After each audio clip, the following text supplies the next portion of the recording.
The name is Jesus, only Jesus. Oh, only Jesus. Only Jesus. Welcome back to Faithful Chats.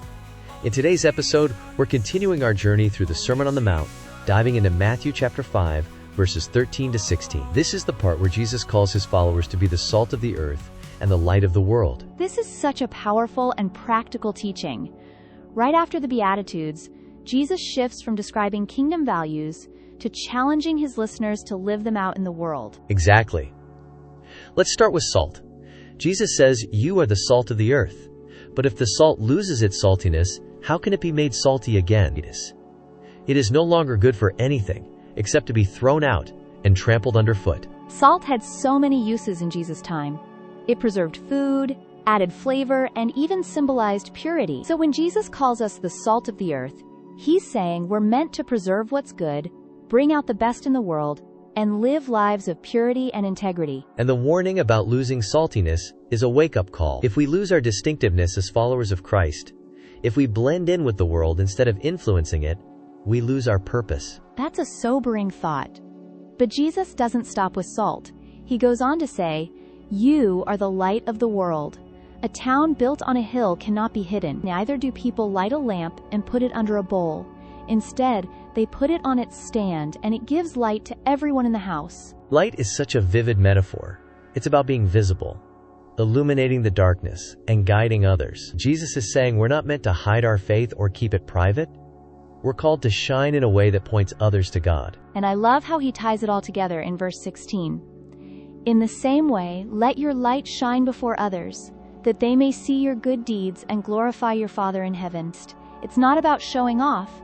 It's about reflecting God's goodness and drawing people to him. Absolutely. But shining our light doesn't mean we need to be perfect or have it all together. It means living authentically, letting God's love and grace flow through us, even in our struggles. That's such an important reminder. Being salt and light isn't about grand gestures. It's about living our daily lives in a way that makes the world better and points people to Jesus. So what does this look like practically? It could be as simple as being kind to a coworker, standing up for what's right, or sharing your story of faith with someone who's curious. And it's worth asking ourselves, are we salty in the best sense of the word? Are we shining our light?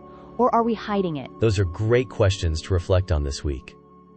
Listeners, how can you be salt and light in your family, workplace, or community? We'd love to hear your ideas and stories. Send us a message or comment, and let's encourage each other to live out this call. Next week, we'll explore Jesus' teaching on the fulfillment of the law, an eye-opening section of the Sermon on the Mount. Thanks for tuning in to Faithful Chats.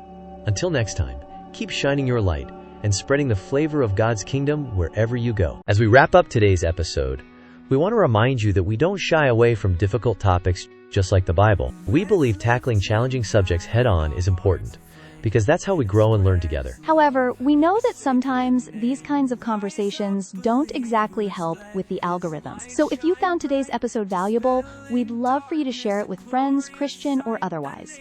Help us spread these important messages far and wide. If you'd like to support the creation of these episodes and help us continue diving into tough but essential topics, consider becoming a patron or grabbing some merch. All the information is below. Your support makes all the difference. Thank you for listening.